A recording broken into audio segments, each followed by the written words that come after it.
The San Diego Padres trying to recover after a lackluster one-run offensive showing last night. The Friars sporting 1936 throwback jerseys and a 75th anniversary tribute to the Pacific Coast League Padres. The Nats also in throwbacks. They opened the scoring in the first. Danny Espinosa lining this one past a diving Ryan Ludwig to drive in the first of 2 Washington runs in the inning. And it's day 3 of Anthony Rizzo watch at the plate here in the second. Let's turn it up and listen to some history.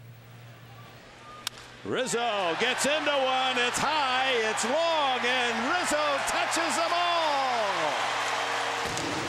It's the first Major League homer for Rizzo. The lucky fan reluctantly giving the ball back for his collection. It's still a one-run game in the 8th. Nats with a man on second, but Chris Denorfia coming up big, robbing Jason Worth and saving a run.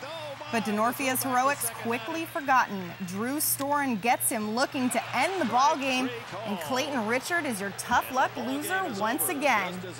For the second night in a row, the Padres fall to the Nationals 2-1. There are days that you get wins that you might not deserve, and there's days that you get losses that you may have pitched all right, and that's how the game goes. It's always better when you win, especially up here. And I mean, yeah, I hit the home run, but we didn't win. So at the end of the day, you know, I guess it's not a good day. When he isn't orchestrating informal workouts for his locked-out teammates, Phillip Rivers can be found organizing charitable events for his Rivers of Hope Foundation. Today, the Rivers' annual 5K Walk and Fun Run, raising money for foster care and adoption programs here in San Diego County.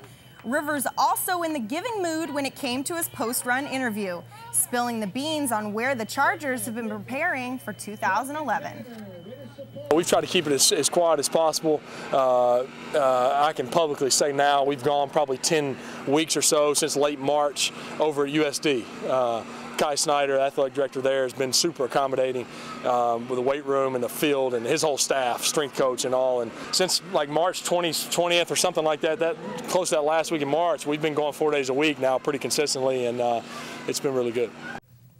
The San Diego Hall of Champions likes its galas. There's the PPR Silver Pigskin Gala in December and the Union Tribune Prep Athletes Award Gala in June. As Brandon Stone reports, no matter which gala you're talking about, there's no question why these kids are being honored. And the All Sports Report is moving from its familiar Friday home to a new weekday location during the KUSI News at 10. You can now get your ASR fix 5 nights a week. And we're coming out of the gate strong on Monday. Small School Football Player of the Year Tyrone Sauls will be in studio just days before he heads off to the Air Force Academy. And off the shores of San Diego, the 37th edition of the Etchells World Championships coming to a close. San Diego Yacht Club's Bill Hardesty and crew celebrating their victory in the week-long event. It's his second win in the Etchells Worlds, his first coming back in 2008. Teamline honors taking 4 events in the last 5 days, meaning they spent the last day sleeping in.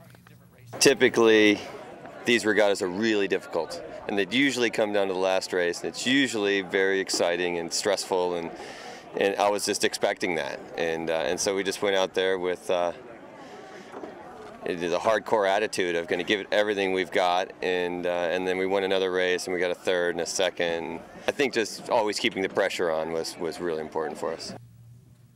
And from New York, it's the 143rd running of the Belmont Stakes and the 33rd year in a row without a Triple Crown winner. Here's Larry Colmus with the stretch call. Shackelford is back to 4th. Ruler on ice. Stay thirsty on the inside. These 2 down to the wire. Ruler on ice at 24-1 in the Belmont Stakes. He's won it. Ruler on ice with Jose Valdivia aboard your winner. The 24-1 long shot defeating Kentucky Derby winner Animal Kingdom and Preakness winner Shackelford. Be sure to turn in those $2 tickets because you're getting a return of $51.50.